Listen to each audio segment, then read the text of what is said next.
What's happening, ladies and gentlemen? My name's Austin. Welcome to the One Last Hit podcast. If you're listening in, we appreciate you. I get to sit down today with Mr. Ernie C. What's up, Ernie? How you doing, buddy? Austin, what's up? I'm doing great, bud. Doing great. Good, Happy man. to be here. Hell yeah. So, Ernie, I've heard a lot of little snippets from your life, but I've never had the opportunity to dig in with you. I know we had Dallas on the show last week. He referenced you quite a few times, man. Some things that like really brought tears to my eyes when he was saying it. And so I'm excited to get into your story, man. Where did you grow up? What were your younger years like? I was born in Santa Monica, California. Grew up until the age of 15 in the greater Los Angeles, California area. Okay, so you're a native. Holy shit. I don't get a lot of that. So what was it like growing up in Santa Monica? Like, what was age 5, 6, 7 like? What were your parents like? So my mom, we come from a big Italian family. My mom was one of 7 kids. Her parents just hardworking, came here from Boston, Massachusetts after they immigrated from Italy. And they were just hardworking, and she, they believed in education and athletics and Catholic, and my mom was an all CIF softball player, and for Culver City High School, and she was doing great. And then she met my dad, and my dad came from the Bronx, Italian, immigrated from the Bronx, and he was from a completely different environment, like no father figure, running the streets. Dropped out of school at 16 years old, and he was working at the roughest liquor store in Inglewood, California. At 17, he had prospected into his first outlaw motorcycle gang, and it was love at first sight. So my mom, a debutante, and they met, and she went for the bad boy and out popped me when my mom was like 19, and and so that relationship obviously didn't last. He left when I was 2. He spent most of my adolescence either in state prison or running around with his motorcycle club. And my mom was a single mom working 2 jobs, and I was like a latchkey kid for a good portion of those years. But my mom worked hard. She did the best she could. We lived in a little 1-bedroom duplex. My mom stayed on a daybed in the living room, and my sister and I, we shared the one room, and my mom had a lot of pride. She comes from, like I said, a hardworking middle class immigrant family, but like she would never ask for any help, So like grew up on, there was times where we had to get assistance, WIC, food stamps, but like she was a grinder, and she made it work, And then when I was 9 years old, who is really I consider my father, Tom, came into our lives. He was sober 1 year. He was an alcoholic, and he was sober 1 year, and they started dating. And at first, obviously, I had all the normal, anger issues, not having my real dad there. And now there's this, new man in my life, and he was kind of an authoritarian figure. Right. And he ended up, he's been around for 40 plus years, and he's really walked through hell with me. But, his first job, when he met my mom, he was the first paid employee for Cocaine Anonymous, which is a trip, right? Like, oh shit. I remember he worked at their call center. He was the first. So like that was my first like introduction to, I guess, what you would call recovery, even though it was just a child, a step of an employee. So and he worked for minimum wage, and they just kind of grinded out a life together, that's turned out to be really beautiful, which I'm sure we'll get to later. But It was tough for me, right? It was tough for me. I was an angry kid, right? I've always had felt abandoned by my father.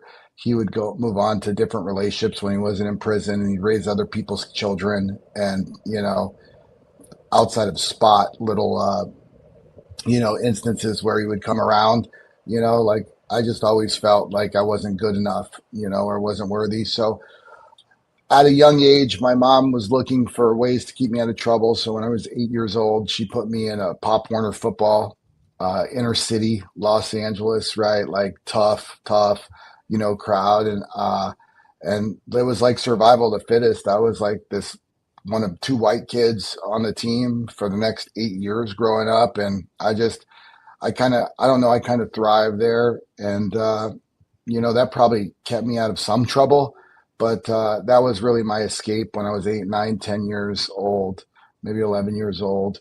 Was playing football and being part of that fellowship of young kids, and then I started getting in trouble at a really really early age, like pretty good trouble. What happened? Being Well, once again, man, I don't ever try to portray my mom or my stepfather as bad parents, because they were the absolute opposite. Now that I'm a parent, I know that, like, to work your Mhm. ass off and to grind out a life to try to provide for your children and all the sacrifice comes with that. Like, I have so much respect, but at the time, the reality was that they were working, trying to put food on the table, and there was not a lot of supervision, right? When you're working two jobs, each of them are working two jobs, right? So I kind of just started running the streets with older kids, and I found myself, you know, uh, joined a at 13 years old. I joined a tagging crew and just causing mischief,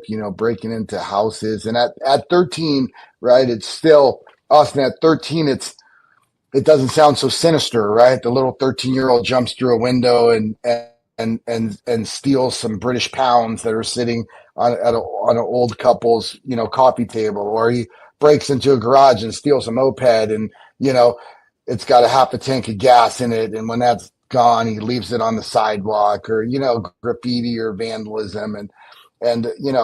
But when I look back, right, to be 13 years old and doing that and running amok like that was probably an early telltale sign that I was probably headed for a rude awakening, and that's what started to happen, right, quickly. I you know I come from an Italian family, so like it wasn't it wasn't taboo to have a have a sip or a glass of grandpa's wine, right, during events, right, like wine. And but nobody else in the family, this huge Italian family, was exhibited alcoholic behavior, and definitely not drug addiction, right. But and so as a kid, I don't really remember like having that first drink of wine or beer, my grandfather's beer, and having some surreal experience with it. It was just normal. But what I do remember is when I was 13 years old, you know, falling into this regiment where I was in this cycle of hanging out with these older kids, and like we had it down. We would go to Culver Center, and we would walk into a store. We had baggy pants, Dickies. We'd walk in and we would steal baseball cards. This is probably Mm. in 1980, 1986, 1985. We'd go in and we'd steal boxes of this Topps baseball cards, and then we'd go to the baseball card shop a couple streets down, and we'd sell that box for $10. And I'd walk in, I'd have two boxes. Jeremy would have two boxes, Tim would have two boxes, and we'd walk out with $60, and then we'd make another run to Thrifties in Culver Center, and then we'd steal a 40 ounce of Old English, put it same way, put in our pants, baggy pants, walk out, and then we'd get on the bus, right, and we'd go to Venice Beach. We'd take the $60 and we'd buy a bubble tape a canister of just some horrible swag weed. Now, looking back, you're like, God, that was the worst weed I've ever seen in my life. But like when you're 13 and you're hanging out with some 14 and 15-year-olds, like you just think you're cool, right? Mhm. And so like that became a cycle for like a year, and like we built this clubhouse in this abandoned backyard, and like we had all our booze there, and friggin', we were stockpiling, all kinds of stolen goods there. And so like that was a phase of my life, right? And there wasn't, once again, a ton of oversight, and there wasn't a ton of consequences, right? My first real consequences happened was I was 14 years old, right? And I'll never forget it. And I can speak about it because we were arrested for it, so it's public Yeah. knowledge. But Raul Ignacio, one of my buddies, right? Like he came to middle school one day, and he showed me a credit card, and once again, my parents were hardworking, poor, digging themselves out, right? And I'd never really seen my mom with a credit card or anything, but I understood the concept because aunts and uncles had them. And he showed up with this credit card, and I'll never forget. I remember the name on it, June Johnson, right? And I'm like, I don't know what like you would have thought, Austin, when somebody brings you a credit card at 13, 14 years old at middle school, but I'm thinking like, wow, we're rich, Mm-hmm. like we're rich. Mm-hmm. And that was probably my first memory of maybe having somewhat of a criminal mind distorted by this lifestyle of drinking and smoking weed at an early age and just running amok. And so I'll tell you what we did, Austin. Like we were the coolest kids in school for the next 6 months. Like we were literally ordering Thai food to school, Mexican food on this stolen credit card, right? And then I was like, wow, like why am I not ordering other cool stuff? And so there was about 7 or 8 of us that had access to this credit card. And then we started like ordering back in the day, like Air Jordans, Chicago Bulls hats, and like Sony Mega Blasts were like the thing, right, in LA, right? And so we start ordering that, and stuff starts coming to our houses, and like we're just feeling rich, right?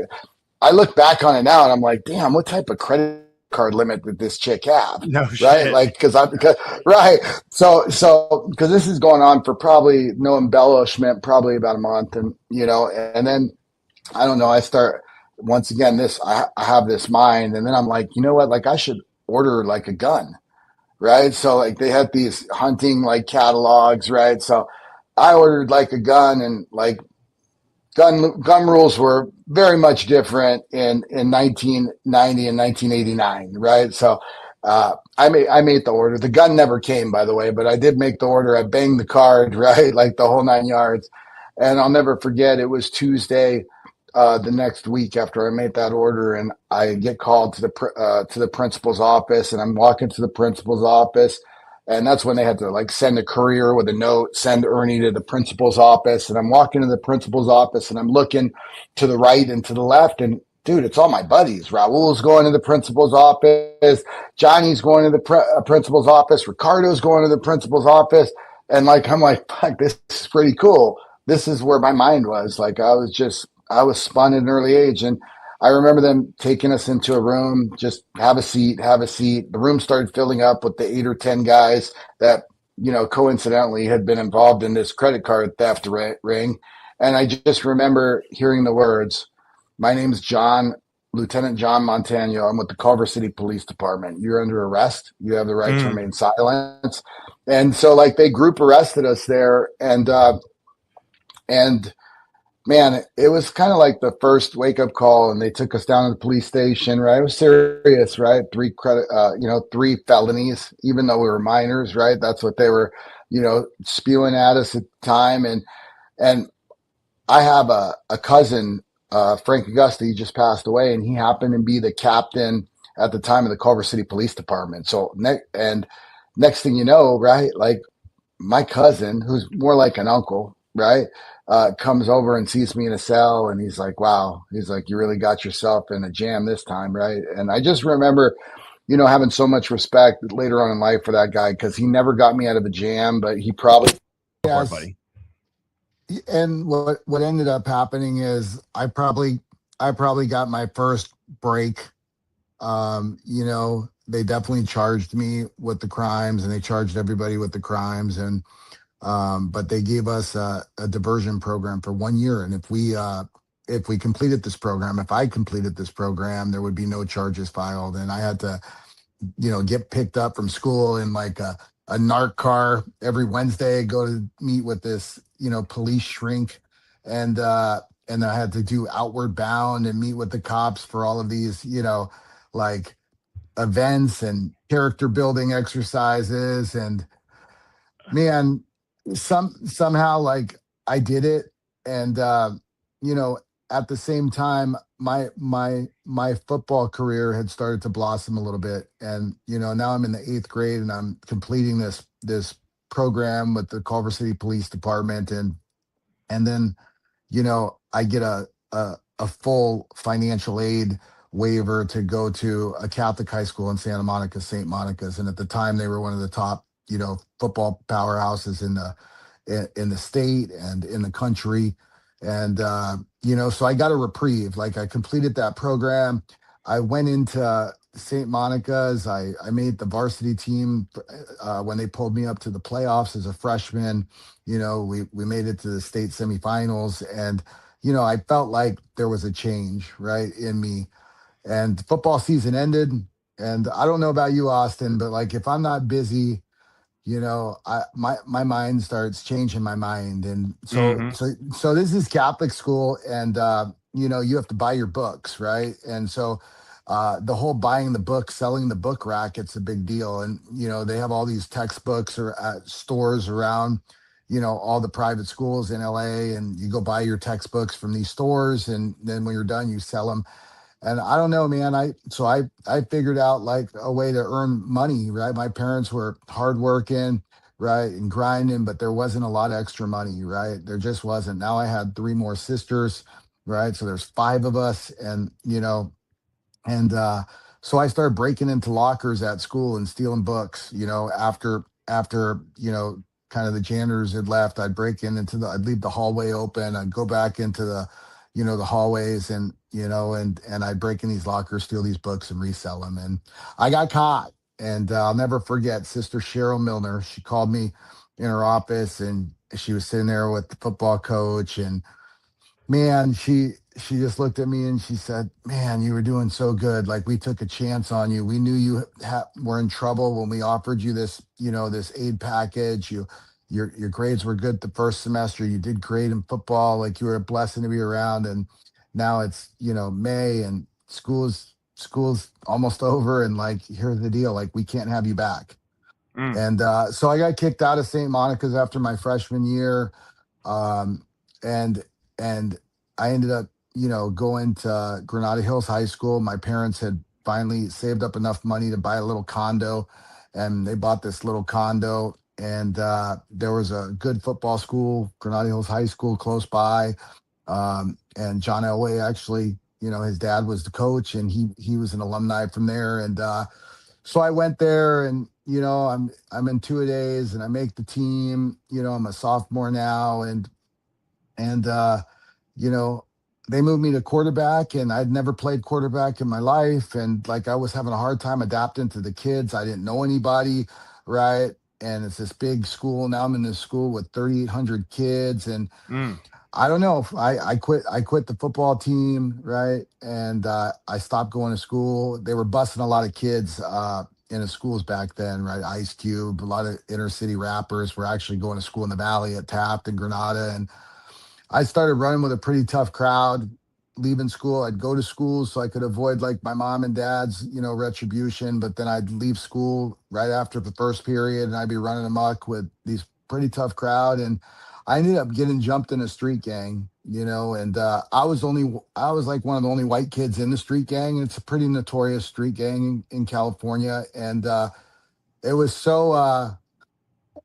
It was so odd to have a white kid jumped in this street gang, that they actually jumped me in twice, and Just make and sure it took. so they did, right. And so over the next 5 or 6 months, like I started not going to school, running amok, a lot of drinking, a lot of drugs, and a lot of criminal behavior, a lot of assaults, batteries, fights. And I'll never forget. We were at Burger King, and there was a kid from a rival, set, and or gang at this Burger King, and he probably shouldn't have been there. And I remember a big altercation happening, and I had struck the kid with a baseball bat, and the cops had come, and right, and I scattered, but they obviously found out, who we were, and they were looking for me. And the cops were cruising by my house, and they had knocked on the door and told my parents that, like, when I got home, that they needed to, they needed to talk to me. And I knew what that meant, because I knew what we just did, right? So the bottom line is, what ended up happening is I left, and I went down, to the hood, and just kind of hid out there for a while. And my aunt, my sister's, my mom's sister, Ida, she showed up one day, and she was married to the high powered lawyer in Beverly Hills.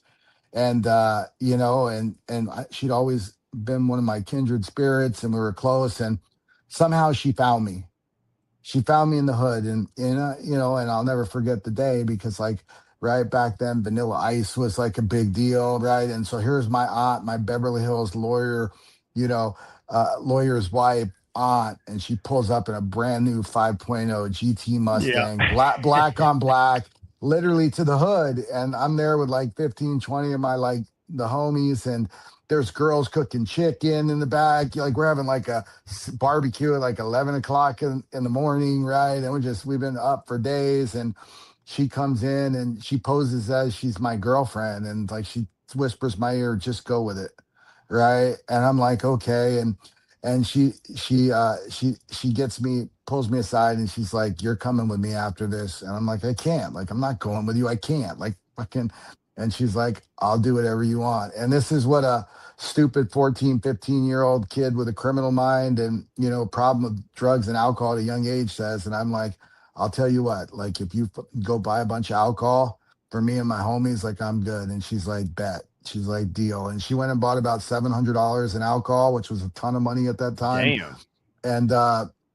And we got drunk for the next 18 hours. And at some point, she lured me to the car, and she took me out of there. And you know, I guess I didn't know the severity of the situation, because my whole family had been watching me, like, go downhill. And like I said, I come from a great Italian family. I was close with my grandparents, right? I was always the underdog, so everybody rooted for me, loved me, because my dad was in prison, and, right, my mom was a single mom.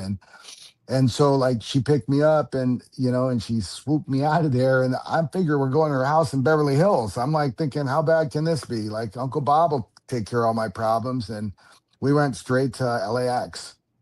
And she put me on a plane, and she got on the plane, and she flew me 3,000 miles away. And Wow. my godfather, who I hadn't seen since, for many moons, before, he lived in the White Mountains in New Hampshire. And uncle, he was the kindest, sweetest guy, but he was a gold box. He was big heart, but tough, like tough as nails, right? And I had dreadlocks. I had pair of night. My godfather and my uncle, he had made my grandfather a promise and my mom a promise that he would get me straight, right? And now I'm on this farmhouse, literally, in a town of a population of like 600 people, right? And it's cold. It gets to 30 degrees below zero there. Like, it's literally, I can't paint a picture of good enough about what a culture change it was, from going from Los Angeles to Rumney, New Hampshire, Mhm. and it happened literally in 12 hours.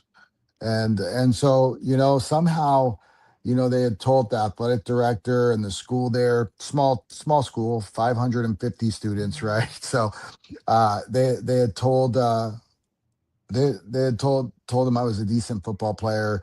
So somehow, like, they got me in school right away, even though I had already dropped out of school, had no transcripts. Like, all of a sudden, I'm in school. And it's a Tuesday or Wednesday, and I show up, and I'm suited up for the game on Friday. Like, Mm. that's what kind of small town it was. I didn't even know a play.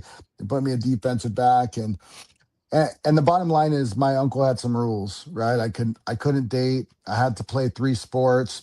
And, he loved me, and he was this soft, gentle man. But, like, the first time I got there, like, he hit me in the jaw and knocked me flat on my ass and let me know that he was always going to be able to beat my ass.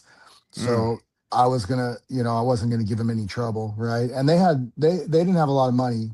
I don't want to say they were poor, but they didn't have a lot of money. He was a janitor for the local college, and just hardworking. And the winters, many years of winters out there made him just a hard-nosed, tough, guy. And so I knew at early age, like at 15 years old, like I didn't want to sit there and be in fist fights with my uncle. B, he could whip my ass. And so I just kind of like started going with the program the best I could.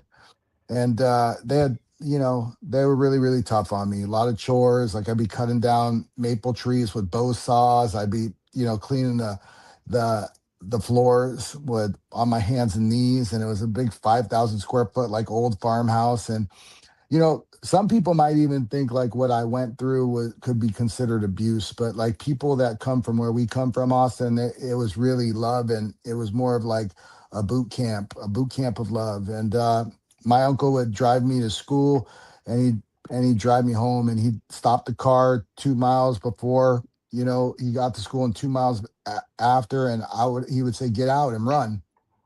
And so, Mm. like, I just kind of became this little legend in this small town. People thought we were crazy because they'd see me, you're just running constantly, him following me in this beat up old station wagon. It almost looked psychotic, right? But big fish, small pond. I ended up, excelling there, right? I ended up becoming all state, played in the National Shrine Bowl. I was state champion, New England finalist, Northeast regional champion of wrestling. I medaled in 4 events at the state track meet. And, so like, once again, big fish, small pond, right? Small state, coming from California and growing up in that competitive environment of athletics, and then going to a small state with the population that's similar to Los Angeles. I was a big deal there, and they kept me out of trouble. So I got a full scholarship to wrestle at Cal State Bakersfield. They had took third in the country in the NCAAs the year before. It was a big opportunity, and so I was finally going to come home to California. It had been 3 years, right? I was now going to be 18 years old, right?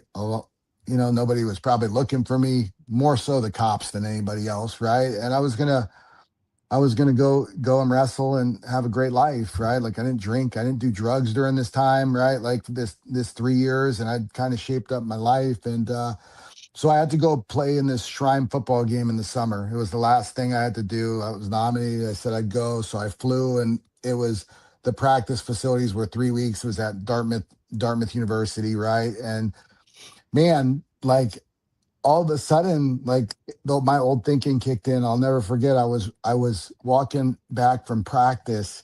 I'm 17, going to be 18 years old. I had my shirt off in between 2 days for this Shrine event, and a little hot blonde rolls by, and she like says something out the window, and next thing you know, like I'm talking to her. She's a junior in college. I'm not even in college yet, right? And I wasn't allowed to date, drink, party, or anything, and for 3 years. And man, it was like I never stopped. It was like that 3 year break never happened, because within days I was hanging out with her, sneaking out of the dorms, right, missing curfew for this sporting event that was supposed to be an honor, right? My whole family is flying in from all over the country to watch me play in this football game, and I get busted the night before the game sneaking out, Mm. and I lose my starting position. I end up playing in the game. I end up, doing well, getting an interception. Like it ends up working out, right? But like, what a consequence, right? Like all my family members flying, across the country to see me, and I'm sneaking out to see some girl and drink with some, older girl, and so I'm supposed to get on this plane, go back to California, and roll at Cal State Bakersfield. Like I got my dorm picked out, and everything's like ready. And man, dude, all of a sudden I decide with 4 hours to to get on this plane, I'm not going. I'm in Oof. love. I'm in love.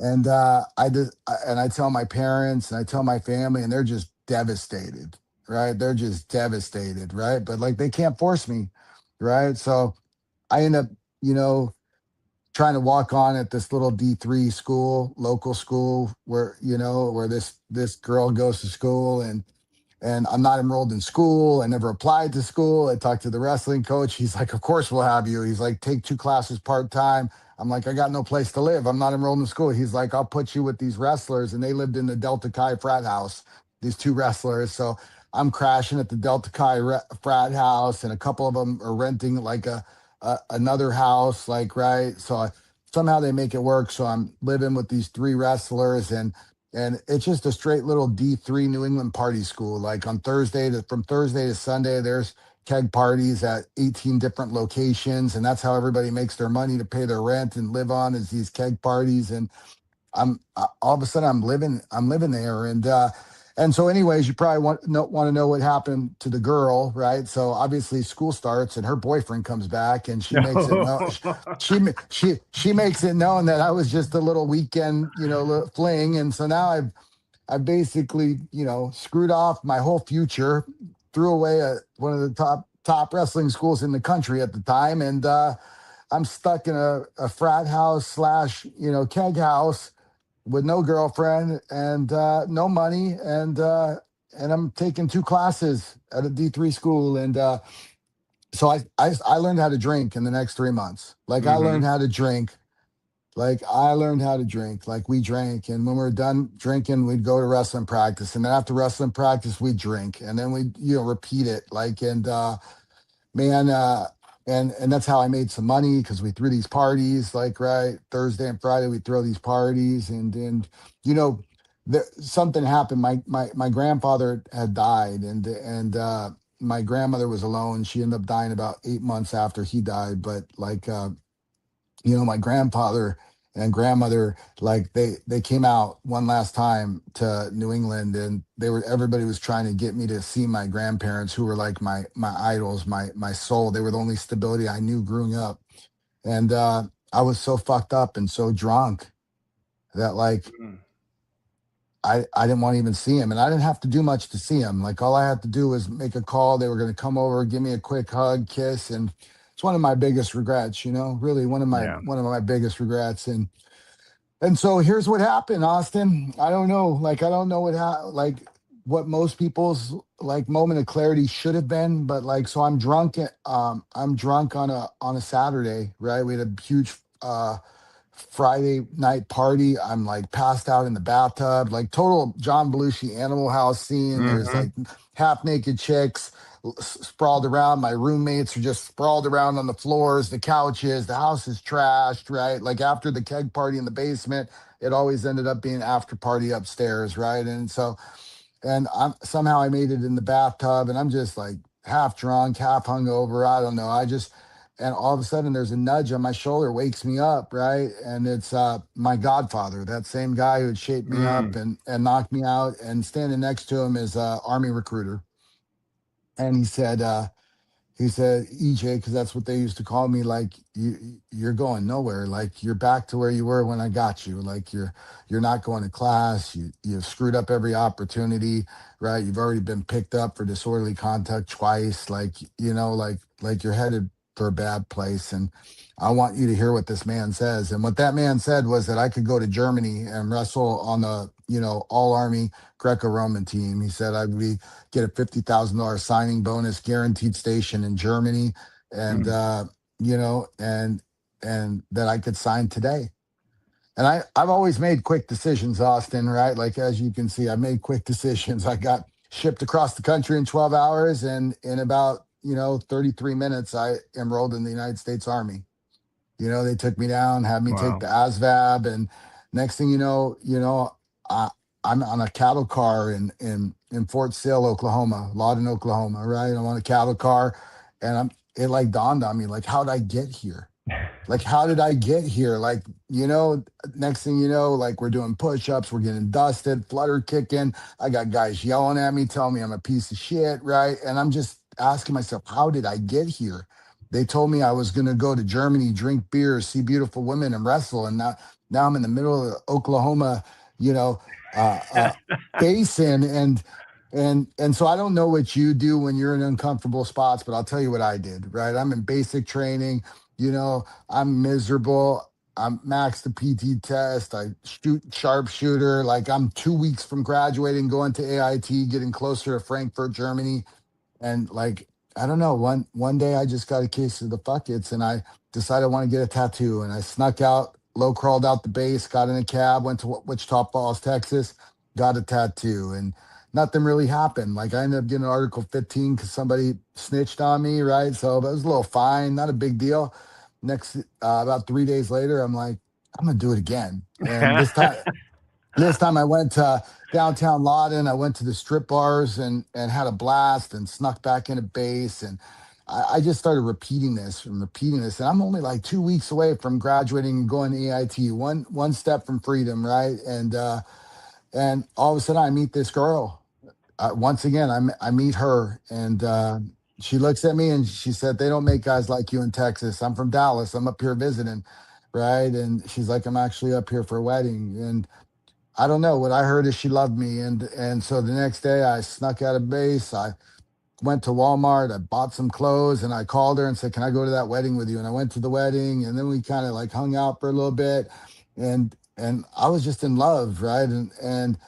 And so I go back to the army. She goes back to Dallas, right? And the Oklahoma City bombing like had just happened, so the whole base is kind of like on alert and I call her like one afternoon. I'm like, "Come get me." Hmm. She's like, "Really?" And I'm like, "Yeah." So she drives the 3.5 hours up to Lawton in her red Firebird. She pulls up. I'd low crawl out of base and jump in her car, and I never went back. Right? I never went back. I just didn't tell anybody. Just jumped in her car and off to Dallas I went. And man, 6 months later, I got a knock on the door, and it was the military police. And they tracked me down in Allen, Texas, and they said, "You need to come with me. You need to come with us, Private Ciascio." And they took me down to Dallas Maps, and right, and they didn't know what to do with me. They didn't know what to do with me. They're like, they had never seen anything like this before, right? They'd seen a lot of people go AWOL. They'd seen a lot of people, screw up, but like this was one they kind of never seen, right? Like, Mhm.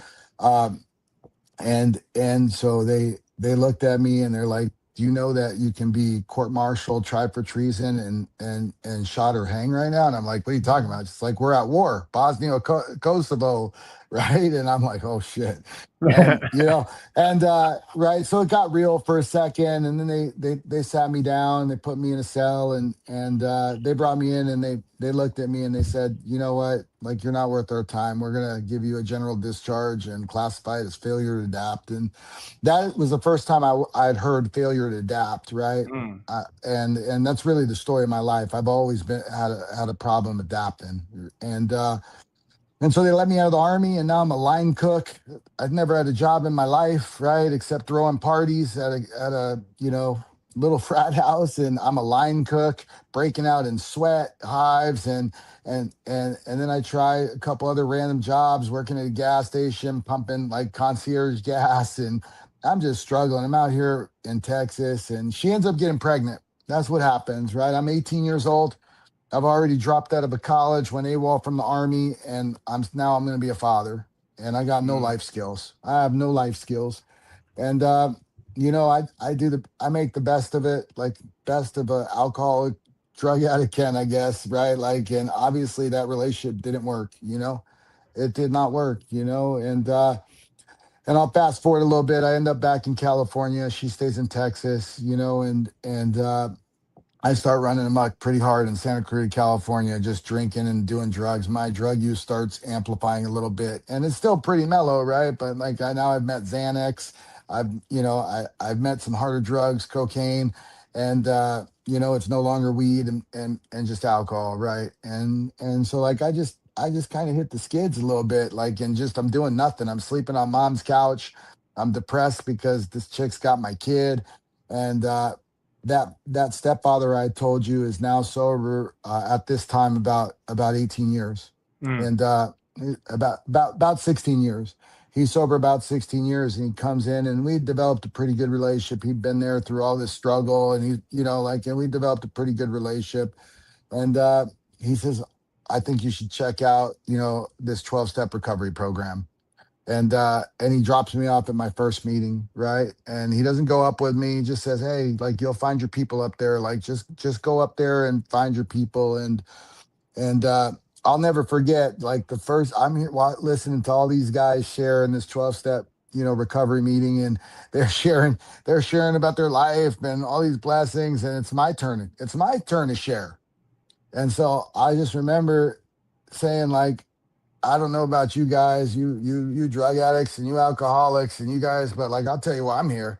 Mm-hmm. I'm just trying to get sober long enough to kill this bitch and get my kid back. And that's what I said. That's what I that's what I said. Right. And I got these crazy looks, and they just told me to keep coming back and keep coming back. And next thing you know, I'm playing pinochle in the back of the room before the meetings and after the meetings. And what really happened, Austin, and I know a lot of people's stories is like this, is God started just, putting little breadcrumbs in front of me, because I had no intention of getting clean or sober at that point. Mm-hmm. I had no intention, and I got little breadcrumbs, and all of a sudden somebody gave me a little job and couch to sleep on. I'm not on mom's couch. I'm living with these guys in recovery, and I'll never forget the first life-changing moment I had. And I was sitting in a meeting. I just walked in. I wasn't even sitting down. I was in the back room, big meeting, like 180 people in this meeting. And I saw this girl. She got up and she went to share, and man, she looked like the Noxema girl. She looked like the Noxema girl. She's 118 pounds, the most beautiful pale white skin, and just angelic eyes. And I saw her from the back of the room, and I don't know, man. The only thing that could come out of my mouth was like, I'm gonna marry that chick one day. Mm. And that was the first time I ever saw Celine Ciasio. And that was 27 years ago. But and nothing much happened. I was this just newcomer guy. I was just this newcomer guy, right? Had 20 minutes sober, not a Yep. pot to piss in. And many moons later, after we were married and we popped out a bunch of kids, her two best friends they happened to be sitting in the back of that room that night, and they had never told her. And Wow. they heard me say that. And they said, "We heard you say that a long time ago." Wow. And I wish I could tell you, Austin, that it's been sunshine and rainbows, and that like I have that storybook, you know, love story, that I've always been, this great husband, and that it's been just, man, just been a rad experience, because like it started out like that storybook. But you know, uh I've never been able to just adapt to situations. And all of a sudden, like I met my dream girl, we got married, we started popping out kids. I got a second chance to be a father, through these recovery programs. I got some hope, and I started accomplishing things in business, in life, that a 22-year-old kid, because I'm 22-year-old at this point, should have no business accomplishing. No business. I didn't have a college degree. In Mm-hmm. fact, I only had 6 college credits, and at the time, it was almost impossible to work for a Wall Street firm. A lot has changed since, but that's back when you had to have an MBA to be guaranteed, and a BA and the right dad to get in these firms. And I had a pursuit of happiness type story. I was young in sobriety, and this guy told me, like, "Hey, you can do anything." And so I just started calling. I started calling this guy, called him every day for 30 days, told him I wanted to work for him. I want to be a stockbroker. Next thing I'm working for UBS. Mm. Next thing you know, man, we pop out a couple other kids. Now I'm working for Merrill Lynch. Next thing you know, I'm about eight. I'm in recovery for about 8 to 9 years at this point, and I'm working for Fidelity Investments, managing $2.7 billion. And all went well for a while for me, right? Mm-hmm. All went well for a while, and it looked like I was on the verge of having a great life. And what happened is I was living a lie. I was sponsoring, 7 to 8 guys. I was going to meetings. I was the guy who was showing up in suits that everybody looked up to. And on the inside, I was still a liar, cheat, and a thief. You Yep. know, I'd broken every vow that I'd made to that woman. I'd lied to everybody I encountered. Most of all, I lied to myself, right? And what was going on is I always felt like a fraud, right? I always felt like a fraud. I've always felt like I didn't belong. And what happened is insanity returned. Insanity returned, and I had no choice but to use again. Mm. And I was in Dallas, Texas. I just got the biggest promotion of my life. I was doing a training out there. This promotion was pretty much going to ensure my family would be able to live any life they wanted, Mm-hmm. you know. And we were at a bar, and I was always the clean and sober one. All my coworkers worked, and there's this little shot girl. She was a little NASCAR shot outfit, and I'll never forget. She came by with this shot bottle, and she said she lifted my head back, and I opened my mouth, and she poured it in, and that's how it happened. And there was not a lot of thought. It was not a lot of thought. I was just broken inside and like, Yep. right. And what happened is, and I don't know if any listeners have ever relapsed, right? But I'll tell you how my beautiful wife and family found out about my relapse, right? So that was at about 9 p.m. and about 12:30, a.m., 1 o'clock a.m. I get a call from Celine, and she says, "Honey." I said, "Yes." She says, "Are you at a restaurant?" And I said, "Yes." She says, "Do they have waitresses?" And I said, "Yes." She said, "Are they wearing clothes?" I'm like, "Sort of." And Amex had called her and told her, just wanted to make sure the $3,800 in credit card charges, were valid. And she looked up on Google or whatever search engine at the time and realized that I was I was at a gentleman's club. Mm-hmm. And then she asked me if I was sober, and I said no. Mm. And I had to fly back home the next day. My wife's sober Wow. 35 years today of continuous, Wow. sobriety and in good standing, right? So you can imagine here she is with 4 children, young children, right? And I'm the sole provider at the time. And I'm building this life for our family, and we met in recovery. We share a life of recovery, and all of a sudden, I drink, and I use, and so what really happens is I got 4 hours to figure out what to tell this woman, Mm. and I told her the only thing that I knew would work because I knew how much she loved me, and I knew how much she loved 12-step recovery. And I told her I didn't think I was an alcoholic or drug addict. Mm. I told her that the instructions in the literature of these 12-step recovery programs clearly state that if I didn't think so, that I should go try some controlled drinking and using. Yep. And I knew what she would say because she's a believer of those principles. And so for the next 8 years, I destroyed our life. Wow. Wow. I didn't attempt one recovery in the next 8 years. I went from the creative artist building, the most exclusive building in Beverly Hills, Century City, and that big job, to living in motels on Beach and Ball. I had blue hair. I was 165 pounds, and I hadn't seen my kids or my wife in what seemed like Mm. 18 months. But it was a long time. See, my wife was cool, bro. Like this. She's like, I got blessed when I found her because, like most wives, you destroy their lives, you abandon them, you defraud them. You take their money out of their bank account, you destroy their children.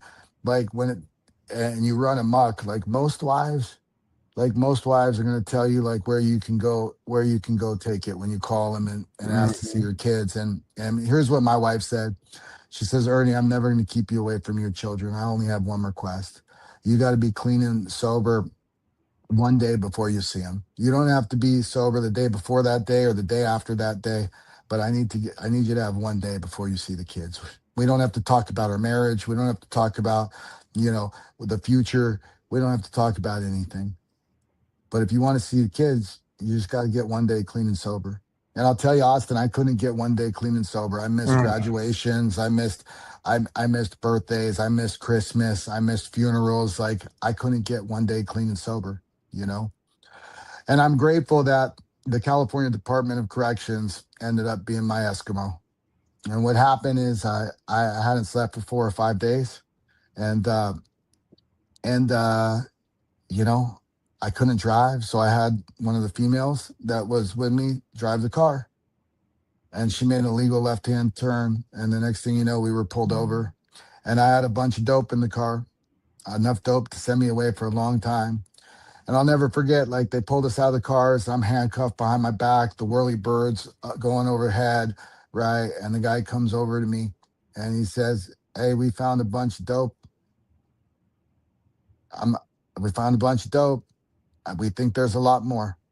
Oh. Right. We think there's a lot more in the car. Right. They found some dope on one of the guys that was in the car and the girls. And they're like, "We think there's a lot more dope. We got the dogs coming." And here's the thing, like I knew exactly what to say. My dad was a 1%, outlaw biker. I'd been running amok long enough, right? I'd spent enough time on the streets to know exactly what to say. There's three other people in the car. One's a two-striker. All I have to do is say nothing. All I had to do was say nothing. And I looked up to the heavens above and I knew it was time to come in. And what I told that man was there was a bunch of dope in that car. You didn't need to bring the dogs, and it was all mine. Mm. And I don't know, looking back, I don't know if that was a great idea because but next thing you know, I have two felonies, one for narcotics trafficking, right? I can never be a stockbroker again. I can never hold a professional license again, right? Wow. And I'm looking at up to 4.5 years in state prison. Thank God it was in California. In Florida or Texas, it would have been 20, Hmm. right? And what saved my bacon was that all those years, of being in recovery, this would have been my first adult offense. Like, and the truth is, the district attorney was so shocked. He's like, "How the hell can you get busted with all this stuff? How can you look like this? How can you be living this life and you've never been arrested before as an adult?" And it was all due to the 12-step recovery programs and that previous, eight and a half, almost 9 years of recovery. Like I'd stayed out of trouble, and all my trouble was as a youth. So like they gave me a deal. They basically told me that they would give me 4.5 years in state prison, but they would suspend it if I did 4.5 years of felony probation. They gave me hundreds of hours of community service. I had to check in every week. I had to test every week. I had to pay money. And I said, okay. And what happened, Austin, was like I hadn't seen my wife for a long time. She never came to visit me in jail, right? Like while I was waiting to go to trial and stuff. And you know, but she knew I was getting out. My sister had gone to the last hearing, and so she had passed a message that if I wanted to talk about my future, that like she'd be there one last time, but she wasn't going to be at the jail. She was going to be 20 miles away, and to call her, she was going to be in Culver City. She wasn't going to be downtown to pick me up, but like if I really wanted to talk, to call her, and she'd be there. And I got out, and there was a moment where I could have went left or I could have went right. Like there was some guys going to run amok and party, and for some reason, like I went to the payphone and I called my wife and I said, "I want to talk," and she's like, "Okay." She's like, "I'll come get you and we can talk." And I got in the car, and what she said, Austin, was she said, like, "I already have the divorce papers drawn up." And she showed them to me. She's like, "I just got to sign them." She's like, "But I don't want to sign them." And she said, "But here's my terms. You got to go back into recovery and you got to get a sponsor and you got to check out this church with me." And she's like, "If you're willing to do that, then I'm willing to give it one last shot." Wow. And of course I said yes, not even knowing what I was agreeing to, Austin. I didn't even know what I was agreeing to, right? Because I will tell you, like using and drinking for 8 years without any type of meeting or intervention in between, like it really scrambled my brain. Like Hmm. I was pretty scrambled, right? And so on the way up there, right? She's like, "And you need to get a sponsor," right? Like that was that term. And I'd asked about this guy, Glenn C. And I had said, "Is Glenn C still around?" And the reason I'd asked for Glenn C is he's the only man in that previous almost 9 year recovery had told me I was a liar, cheating, thief, and piece of shit. Like, I didn't even know the guy. I ended up in his car one day going to a poker tournament, and out of the blue, he just assaulted my character. And I was so and I was so offended. I was so offended, right? That everything he said was true. And he was the only one who could see it. He Wow. was the only one who could see it. So I asked about this guy, and she said, yeah, in fact, he's pretty active. I said, well, I'm going to talk to him. Give me his number. And, Glenn had been a liar, a cheat, and a thief, and he didn't have to get loaded to start over, Mm. and Mhm. he'd changed his life. He had changed his life. And he could see that in me when he said that to me. He could see I was a liar, cheater, and thief because he had been one. And he had got away from what I was getting away with. And so I go up to Santa Clarita, and obviously we have no money. Like, we're living at her dad's house, which is a trap house, basically a house that literally probably should have been condemned. There's rats in the wall. There's bees in the wall. When you turned on the microwave, power on your television in both of the rooms would go out. Like, it was just an old house, and it Mhm. wasn't taken care of, right? But I was grateful. My father-in-law, rest in peace, Stony Hayes. He was always there for me. He was always there to try to at least give me that whatever hand up he could and speak positivity over my life. And so he let me move, the wife and the kids in there, and he gave us a small little room, about 400 square feet that he had available. And there was 6 of us there, right? And I didn't know what to do. Like, I'm a felon now, so my wife, she's waiting tables day and night, and man, I wanted to run so bad. I wanted to go get loaded so bad, right? I had zero hope, and so I called Glenn, and I asked Glenn, like, if I could meet him. And he's like, yeah, yeah, I heard you're back. I heard you're back. Like, Selena told my wife that you're back, of course. And he had already knew where I was. He had already knew how far I'd fallen down, right? And he looked at me and he says, like, what do you want to do, son? And I basically looked at him. I said, I don't know. I feel like I want to die. Like, I feel like I want to die, and I'll never forget it. He told me I didn't have to live the way I was living no more. He said that I could become anything I was capable of becoming as long as I put forth the effort, and that I could have anything in this world that my heart desired as long as I didn't hurt God's kids and break the law. And I'll tell you what I thought, Austin, when he told me that. I thought, fuck you with your lawyer wife and your big general contracting business. I'm like, I don't Mhm. think you heard me. Like, I want to die. Like, I got nothing. And then what he said before I could spew any poison out of my mouth is, I know you don't believe any of that, but I believe it. And Yeah. he gave me a commitment list, and I had to go to 17 meetings a week for every week, and I had to show up 15 minutes before, 15 minutes after, right, to greet, and I had to raise my hand to read one of the readings, right, and I'd fall short. I don't know about you, but like, I was spun, right, so I'd fall short. I'd get there 13 minutes before to greet, and then the coffee break, the phone would ring, somebody would run over. They'd give me the cell phone. They'd be like, somebody wants to talk to you. And it'd be Glenn telling me my word was no good and hanging up on me that I was supposed to be there 15 minutes, and then all of a sudden, secretary of the meeting, she don't pick on me to read the reading. She picks on this other guy. I'm sitting there, coffee break, phone rings. It's Glenn telling me my word's no good, that I'm not going to make it. And this was like my life for the first 6 or 9 months of this recovery. And so one day I'd go to Glenn and I'm like, I don't understand, like, why you keep saying that, man. Like, I'm trying, like, I'm trying.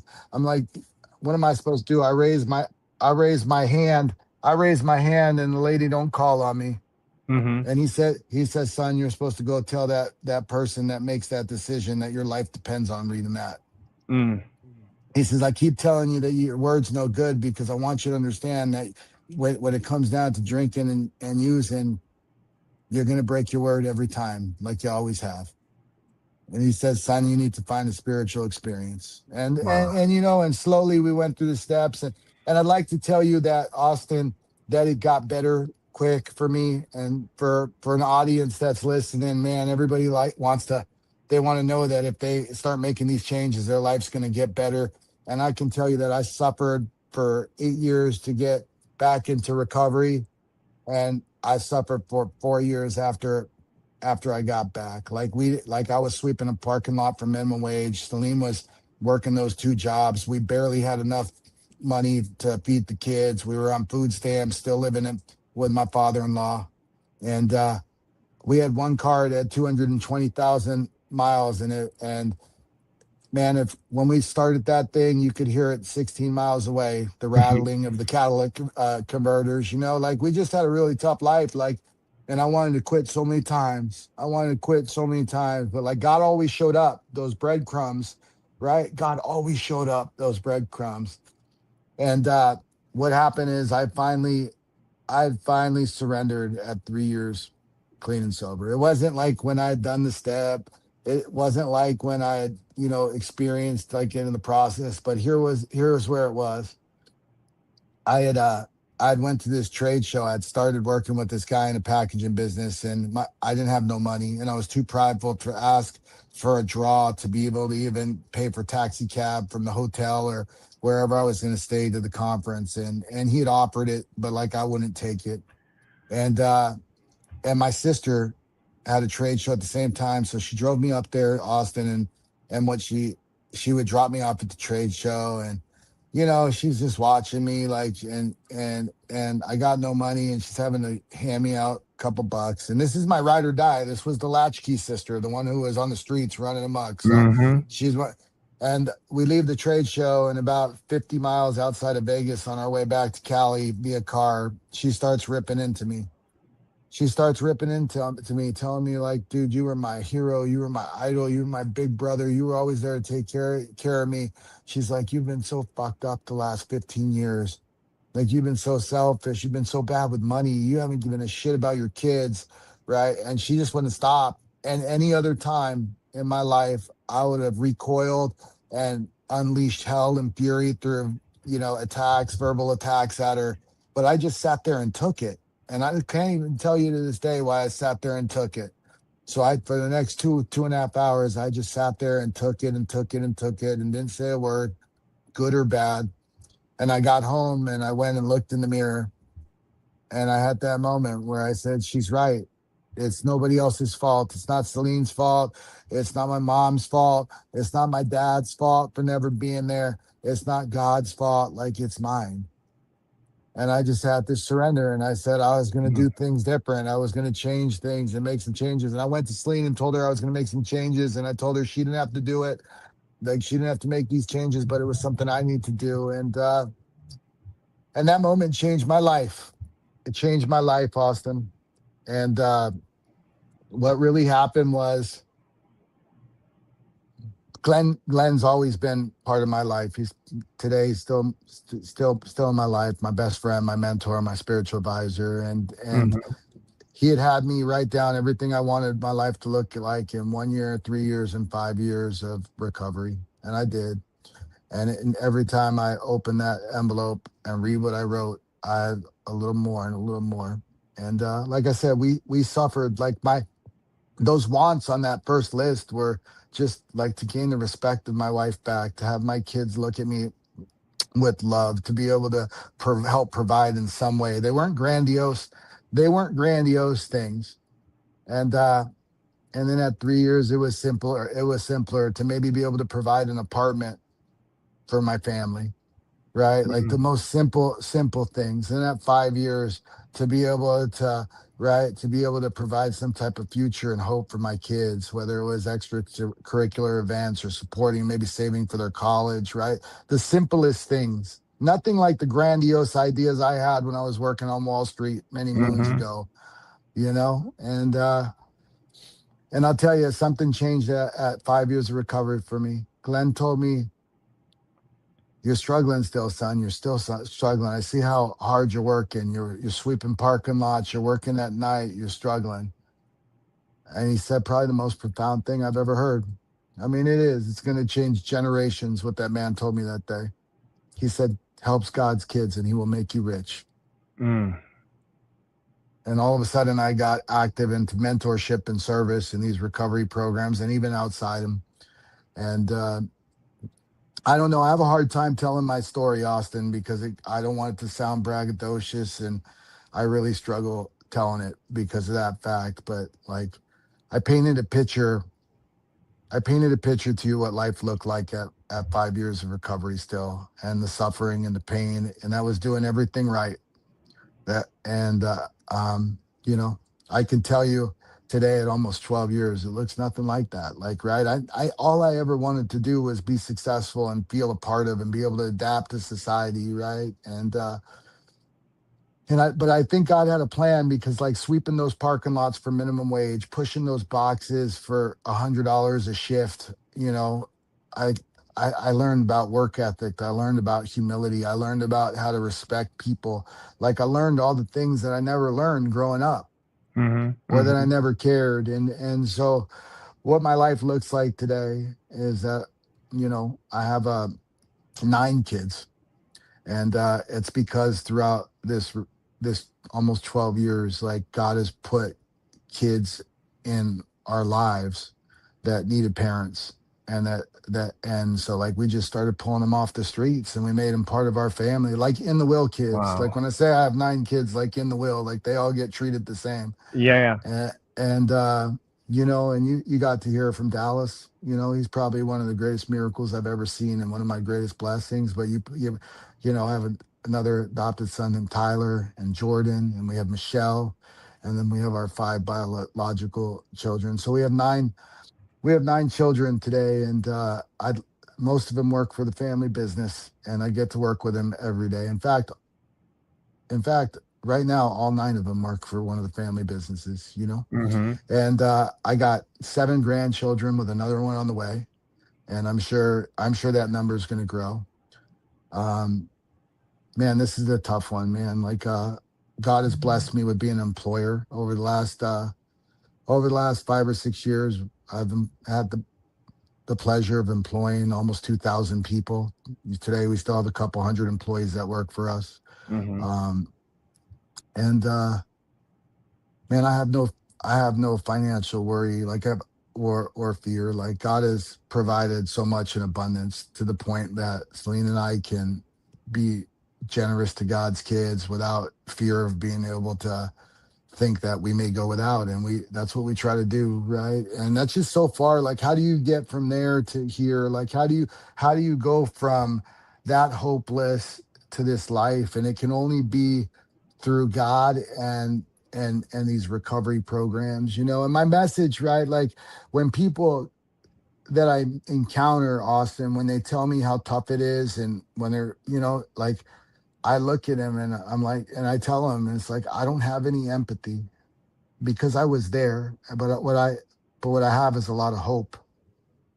I Mm. have a lot of hope. And then I tell them my story, right? But like, I look for those people, because the hole that we had to dig out, the suffering that we had to go through just to be where we are today.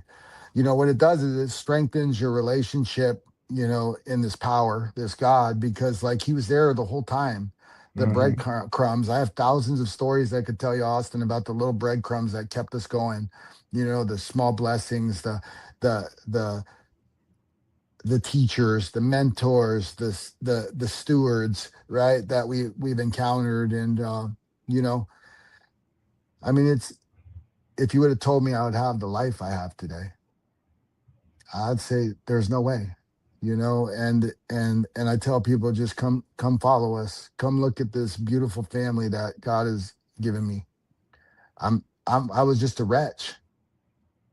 I was undeserving wretch who'd abandoned my wife and kids and couldn't get a day clean and sober to see him. So like, I'm really grateful you had me come on. I struggle to tell my story because of the reasons I told you, because I don't like that it sounds grandiose, and but man, God did the God did the impossible for me and for my family. I mean, but Mm. I had to do the possible. I had to work. I had to work hard. I had to do shit that would make a billy goat puke. Yeah. Countless hours and hours and thousands of hours of reading and writing and work. And so like, my message to anybody who's listening is really like, this life is available for all of us, but like, but like it comes at a price. Self-sacrifice, self-sacrifice and a deep faith, and then once you get that life, you got to pay it forward. And so I love you, bro. I'm so impressed by this podcast, and I'm so I so am a fan, and we watched last week's, and I'm just so grateful you're doing this, because I think it's such a message of hope, and that's really what people need, man. They need a message of hope, and I appreciate you, brother. Dude, you too, man. And I'll tell you, when you were, and I've never met Celine. I hope I get to meet her soon, but I feel like I know her, dude. And when you were telling that story, I'm married to a woman that is, I tell her all the time, as long as her denial holds up, our marriage is Yeah, probably going to be great, right? But she was similar to that for me. She always yeah. pushed me in a direction that was far beyond what I thought I could do. And so, man, just I appreciate you so much for coming on and telling that story, brother. That was a message of hope. Was a message of hope, man. And so cool. Well, for anyone listening, thanks for tuning in. My name's Austin. We are gonna get the hell out of here. We'll catch you on the next one. Bye-bye.